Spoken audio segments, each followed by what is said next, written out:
بڑے بد نصیب ہوتے ہیں وہ آدمی جن کے سامنے یہ نعمت موجود ہو اور پھر بے قدری وہ اس کی کرتے چلے جائیں۔ ابن حوشب ایک بزرگ ہیں، ان بزرگوں میں سے ہیں جو حضرت عمر ابن عبدالعزیز رحمۃ اللہ علیہ کے زمانے میں حضرت عمر ابن عبدالعزیز رحمۃ اللہ علیہ کی عادت تھی کہ نیک لوگوں کو بلایا کرتے اور ان سے کہا کرتے مجھے کوئی نصیحت کرو۔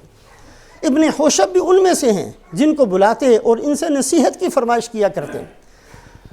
ابن حوشب فرماتے ہیں کہ میں ایک دفعہ کہیں جا رہا تھا، ایک قبیلے سے میرا گزر ہوا، ایک قبرستان تھا، میں نے جب دیکھا تو عصر کے بعد میں وہاں سے گزر رہا تھا تو ایک قبر پھٹی ہے اور اس کے اندر سے ایک مردہ نکلا ہے اور اس کا جسم انسانوں جیسا، اس کا چہرہ گدھے جیسا، اور وہ جیسے گدھا چیختا ہے ویسے وہ 3 دفعہ چیخا، پھر واپس چلا گیا، قبر بند ہو گئی۔ بڑا حیران ہوا کہ یہ تو میں نے منظر نہ کبھی سنا نہ کبھی دیکھا، یہ کیا چیز ہے؟ اس بستی کے علاقے کے اندر جتنے بوڑھے ہوں گے یہ میں نے ایک عجیب منظر دیکھا ہے۔ کہا ہاں کبھی کبھی یہ ایسے ہوتا ہے اور ہم میں سے بہت سارے بندوں نے یہ منظر دیکھا ہے۔ حقیقت یہ ہے کہ جس دن یہ جو بندہ ہے جو باہر نکلتا ہے، اس کی ماں اس کو کوئی بات کہتی تو یہ کہا کرتا گدھے کی طرح بولتی رہتی ہو، تو گدھے کی طرح مجھے تنگ کرتی رہتی ہے۔ اس کی سزا اللہ آخرت دکھایا نہیں کرتے، پردے میں ہے، کبھی کبھی دکھا دیا کرتے ہیں آخرت کے مناظر بھی، تو اللہ پاک نے اس کی سزا کیا ہے کہ اللہ نے اس کا چہرہ گدھے جیسا بنا دیا، صرف ماں کو یہ جملہ کہنے کی وجہ سے۔ ماں باپ کے بہت زیادہ حقوق ہیں۔ ایک واقعہ جو رسول پاک علیہ السلام کے مبارک زمانے میں کہ ایک آدمی انتقال کا وقت ہے اور کلمہ پڑھایا جاتا ہے، وہ کلمہ زبان سے نہیں نکلتا، بار بار تلقین کی جاتی ہے، کلمہ زبان سے نہیں نکلتا۔ لوگوں نے پریشان ہو گئے کہ تھا تو مسلمان، اچھا آدمی تھا، یہ اس کے ساتھ کیا ہو رہا ہے؟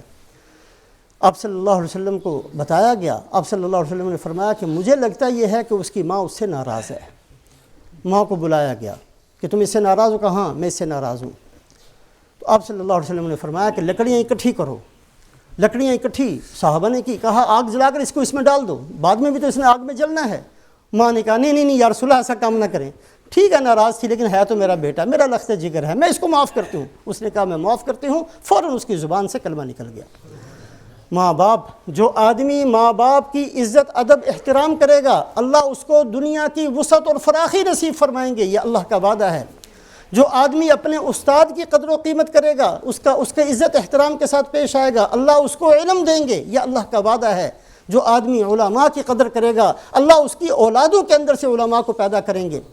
جو علماء کے گستاخ ہوا کرتے ہیں وہ جانے اور اللہ جانے، لیکن اس کا دنیا میں سزا یہ ملتی ہے کہ ایسے بندوں کی اولادوں میں کبھی عالم پیدا نہیں ہوتا، کبھی قرآن کا حافظ پیدا نہیں ہوتا۔